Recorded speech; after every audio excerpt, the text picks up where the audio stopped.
Assalamualaikum warahmatullahi wabarakatuh. Alhamdulillah, wassalatu wassalamu ala Rasulillah wa ala alihi wa sahbihi wa man tabi'ahum ila yaumil qiyamah amma ba'du. Rabbi shrahli sadri, ya Allah, semoga Engkau lapangkan dada kami dengan ilmu-Mu untuk senantiasa bersyukur atas segala nikmat yang Kau berikan. Atas setiap hari bertambah hari semakin bertambah keimanan kami.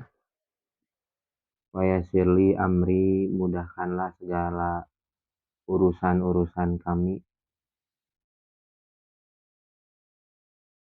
Ada yang sedang diuji dengan penyakit, ada yang diuji dengan kekayaan, ada yang diuji dengan kelapangan, ada yang diuji dengan hidup bekerja di perjalanan. Semoga apapun keadaan mereka, apapun keadaan kami, Engkau senantiasa bisa memberikan kemudahan untuk beriman kepadamu. Mudahkan urusannya. Ada yang mau bekerja di hari Senin ini ya. Wahlul 'uqdatam min lisani yafqahu qauli. Dan ya Allah, lepaskanlah belenggu dari lidah kami, belenggu dari pikiran, belenggu di dalam emosi, belenggu di dalam perbuatan, belenggu di dalam hati kami, yafqahu qauli, sehingga mereka bisa memahami apa yang saya sampaikan. Ya, saya berharap subscriber jadi banyak gitu. Supaya ini jika ada kebenaran bisa bermanfaat, menyentuh ke banyak orang. Lepaskan belenggu di dalam hati ini dengan keadaan ria, dengan keadaan ingin dipuji, dengan keadaan ingin terkenal, dengan keadaan ingin kaya, dengan segala niat selain niat untuk mengejar ridhomu. Lepaskanlah belenggu-belenggu itu dari hati ini, hati kami semuanya. Amin ya rabbal alamin. Sahabat taklim dimanapun berada, terima kasih sudah menonton channel ini, channel Taklim Ilmiah. Taklim Ilmiah, imannya kuat, akalnya hebat. Terima kasih sudah menonton dan berkunjung di channel ini. Dan pada video kali ini, kita akan melanjutkan ayat Al-Quran di surah An-Nahl. Setelah sebelumnya kita membahas, silakan untuk mengklik video yang muncul di sini buat teman-teman semuanya tentang kenapa kita penting untuk mengucapkan ta'awuz sebelum kita meminta atau sebelum kita membaca Al-Quran. Kenapa kita penting untuk membaca ta'awuz? Lalu kedua, bagaimana tips supaya kita tidak tergoda setan? Dan kenapa ada manusia yang bisa digoda setan padahal sebenarnya setan tidak pernah menampakkan, menyampaikan logika-logika secara langsung dan sebagainya. Semoga kuat iman kita ya. Dan pada ayat ini di surah An-Nahl, masih di ayat 101 sampai ayat 102, Allah Subhanahu wa taala menyampaikan pesan penting kepada kita melalui lisan nabinya Shallallahu alaihi wasallam, yaitu wa idza badalna, a'udzubillahi minasyaitonirrajim, bismillahirrahmanirrahim. Wa idza badalna ayatam makana ayati wallahu a'lam. Makana ayati wallahu a'lamu bima yunazzilu qalu innama anta muftar bal aktsaruhum la ya'lamun. Wa maknahu wallahu a'lam bimuradi. Jadi yang ingin saya sampaikan di video ini yang pertama adalah bagaimana Allah Subhanahu wa taala itu benar menyampaikan adanya ayat yang mansuh dan adanya ayat yang nasakh, yang menghapus dan yang menghapus, yang diganti dan yang mengganti. Itu ada. Yang kedua, kita akan belajar respon yang benar terhadap ayat-ayat itu seperti apa dan mengapa Allah Subhanahu wa taala membuat Al-Qur'an dengan struktur seperti itu. Dan yang ketiga, apa yang akan saya sampaikan di sini adalah kebenaran di dalam Al-Quran. Kita mesti meyakini tentang kebenaran Al-Quran. Dan yang terakhir adalah bagaimana kita menyikapi Al-Quran ini sebagai kabar gembira dan petunjuk dalam hidup kita. Insya Allah. Harapannya setelah menonton video ini, sahabat taklim sekalian, bisa belajar tentang pertama, oh ada ya ayat yang nasah dan ayat yang mansuh. Sehingga kita bisa memfilter gitu ya. Sehingga kita bisa belajar tentang mana ayat yang valid gitu, ayat yang mesti menjadi acuan kita. Yang kedua, selain wawasan sehingga kita dalam ilmu fikih bisa lebih selektif. Jadi Islam di sini memang mengajarkan tentang pentingnya analisa gitu. Pentingnya observasi, pentingnya kemajuan keilmuan, tidak hanya sekedar doktrin, tapi kita juga mesti mengetahui, menganalisa apa yang ada di dalam kehidupan ini. Afala ta'lamun, bahkan Allah Subhanahu wa taala merintah. Nah, yang kedua, harapannya dari setelah belajar ayat ini adalah kita bisa bentar. Nah, yang kedua, supaya kita bisa lebih beriman gitu, lebih mengimani apa yang ada di dalam kehidupan kita, apa yang ada di dalam ayat-ayat Allah ini, sehingga kita bisa merasakan kebahagiaan dan mendapat petunjuk dari adanya Al-Quran ini. Wa iza badalna ayatan. Jadi mari kita mulai.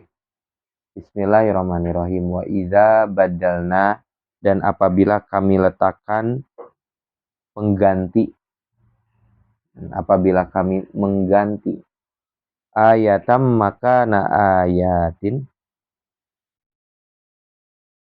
di tempat ayat yang lain. Jadi mengganti suatu ayat di tempat ayat yang lain. Wallahu a'lamu bima yunazzilu, dan Allah Maha mengetahui, lebih mengetahui. A'lamu di sini lebih mengetahui apa yang diturunkannya.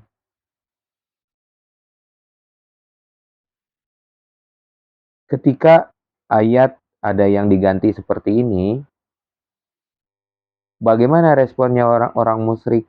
Qalu, mereka berkata, innama anta muftar. Kamu mah ngadi-ngadi kalau bahasa sekarang. Ngada-ngada aja. Masa Allah sampai ganti-ganti ayat? Kamu ngadi-ngadi. Kamu aja kali yang bikin sendiri. Allah yang sampai nyalahin, sampai bilang Allah ngeganti ayat. Kamu kali yang bikin sendiri, ganti-ganti sendiri. Allah kan maha tahu, misalnya gitu ya. Kok Allah sampai ngeganti-ganti ayat kayak gitu?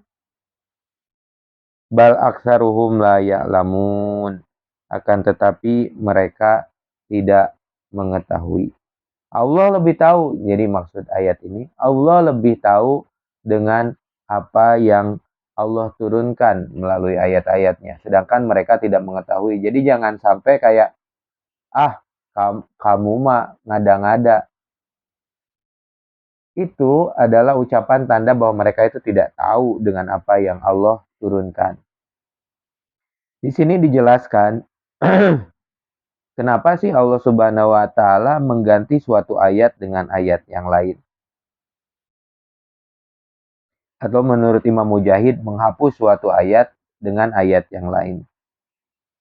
Atau menurut Qatadah, penafsiran ayat ini itu ditafsirkan lagi oleh surah Al-Baqarah ayat 106, atau seperti di dalam surat Al-Baqarah ayat 106, manansakh min ayatin aw nunsiha, Apa saja ayat yang kami nasahkan atau kami jadikan manusia lupa hingga ayat seterusnya. Penjelasannya sama. Kira-kira apa maksudnya? Nanti akan dijelaskan alasan kenapa Allah Subhanahu wa taala menurunkan ayat, ada yang mengganti, ada yang diganti. Tapi sebelum itu Allah pengen nguji dulu. Di sini iman nggak bahwa ini tuh memang ayat dari Allah, bahwa penggantian seperti itu tuh memang diturunkan oleh Allah. Sebelum penjelasan secara detail, iman atau enggak. Jangan sampai kita enggak iman gitu. Bahwa atau malah meragukan Nabi Muhammad. Atau meragukan Allah. Atau meragukan Al-Quran. Na'udzubillah. Jangan sampai dan tidak boleh seorang muslim itu memiliki keraguan sedikit pun terhadap Al-Quran.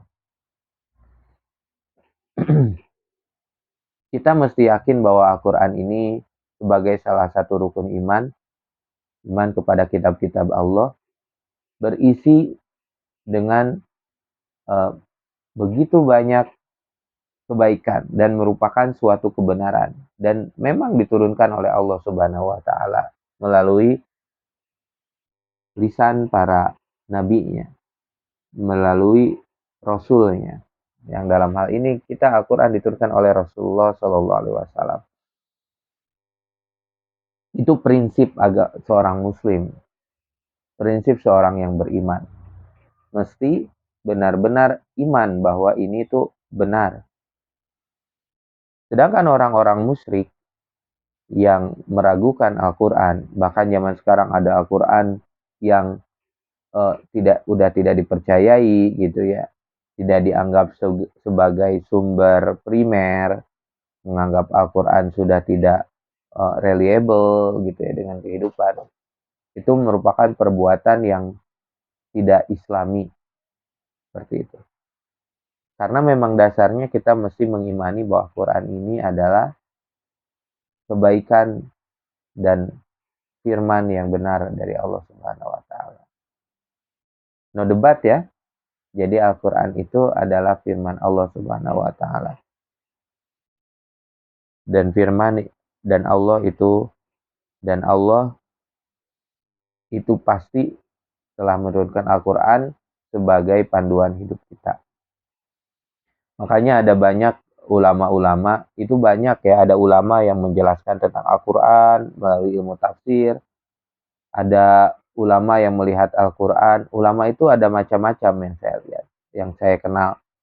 Ada ulama yang memahami tauhid dengan baik. Ada ulama yang ahli di dalam tajwid, di dalam bacaan Al-Quran.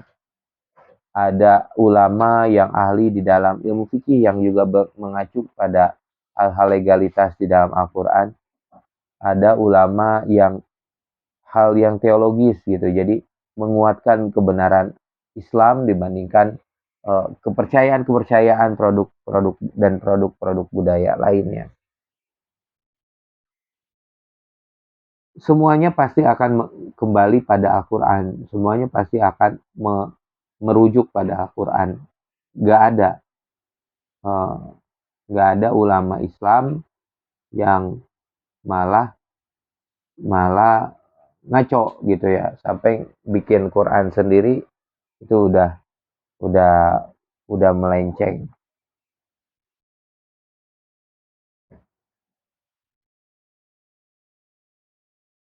Di sini dijelaskan dalam ayat selanjutnya, qul nazzalahu ruhul qudusi mir rabbika bil haqqi liyusabbital ladzina amanu.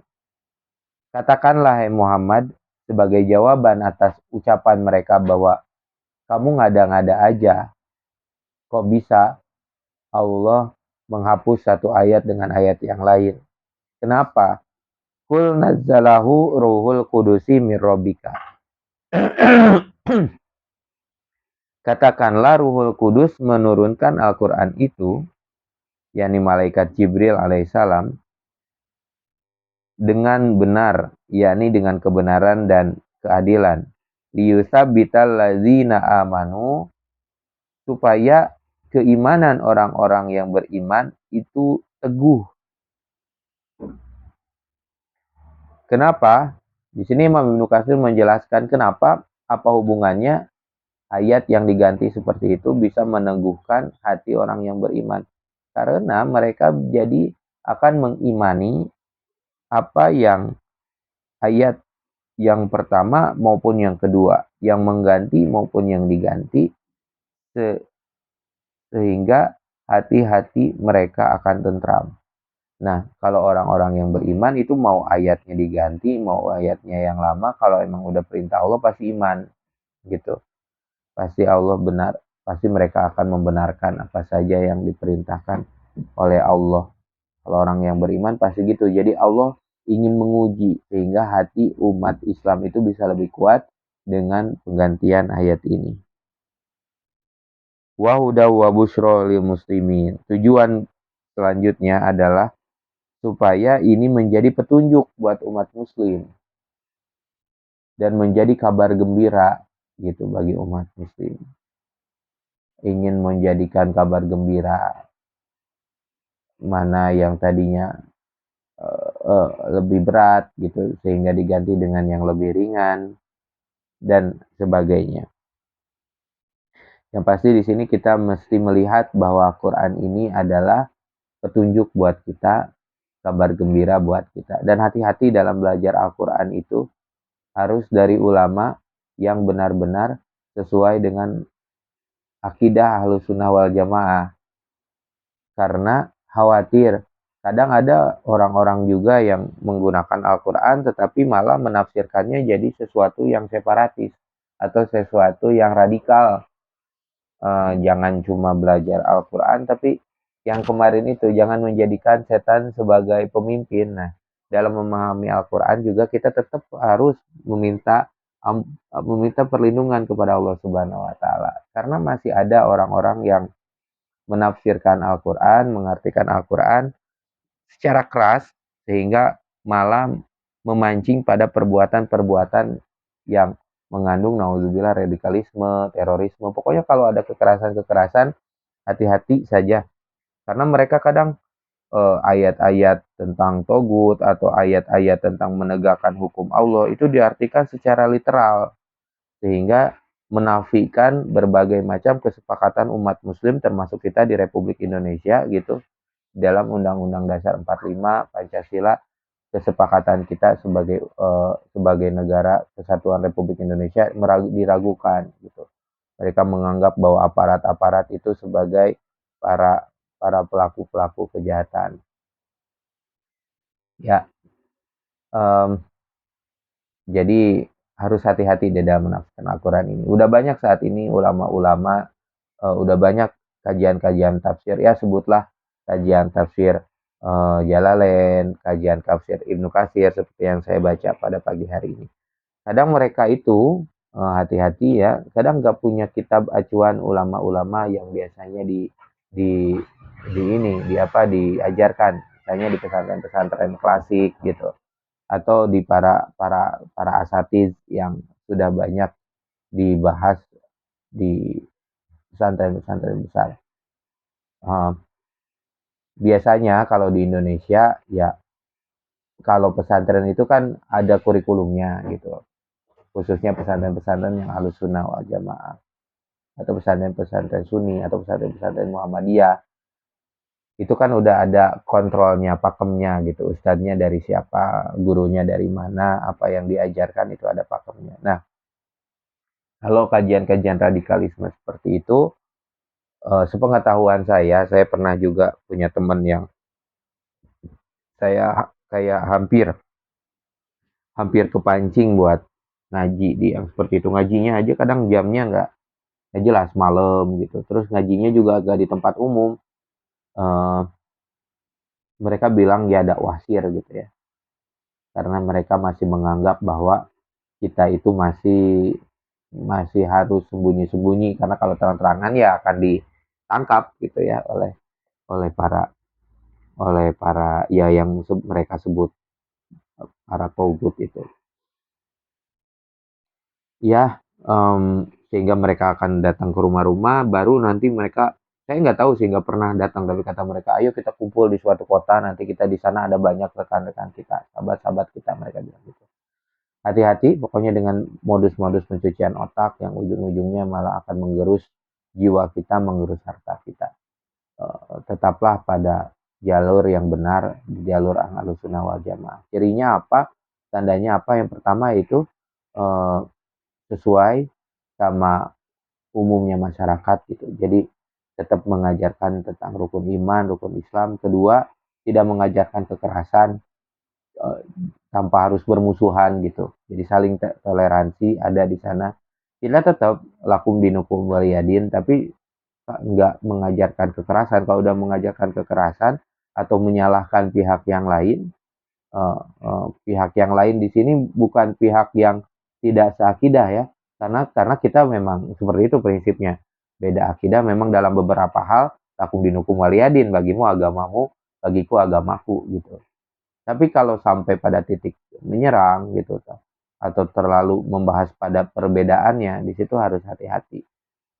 Alih-alih menenangkan secara spiritual, malah menegangkan secara emosional. Baik, sahabat-sahabat sekalian, itu saja yang saya sampaikan pada pagi hari ini. Jadi kesimpulannya, uh, adanya ayat nasakh dan mansuh tadi ini merupakan uh, salah satu syariat dari Allah Subhanahu wa taala supaya kita makin kuat keimanan dan mesti menjadikan Al-Qur'an ini, nah kalau misalnya ajaran-ajaran radikal seperti itu, apanya yang wabusyro, apanya yang kabar gembira, apanya yang hudan gitu. Justru kita mesti melihat Al-Quran ini sebagai sesuatu yang membahagiakan, sesuatu yang menyenangkan, sesuatu yang menenangkan. Itu yang ingin saya sampaikan, dan semakin hari semakin banyak petunjuk. Baik, buat sahabat-sahabat sekalian yang mungkin udah mau berangkat kerja di pagi hari ini, silahkan. Semoga perjalanannya ada dalam keselamatan, aktivitasnya, berbagai macam kesibukan. Mesti boleh pusing nanti mungkin kerja, ketemu lagi sama bos, tetap kita kerja juga dengan semangat, tetap kita kerja juga eh, dengan penuh akal, dijalankan dengan baik gitu ya, dengan penuh kekuatan. Tetapi jangan lupa berzikir, karena di balik setiap ikhtiar yang kita lakukan, di balik setiap perbuatan yang kita lakukan, di balik setiap keputusan yang kita ambil atau atasan kita ambil, apapun yang sampai pada kita pagi hari ini, itu semuanya merupakan ketentuan Allah. Mari kita kembalikan kepada Allah. Mudah-mudahan urusannya dimudahkan, rezekinya dibarokahkan, dijauhkan dari rezeki yang haram. Walaupun minkum, wassalamualaikum warahmatullahi wabarakatuh. Alhamdulillah. Subhanallah. Alhamdulillah.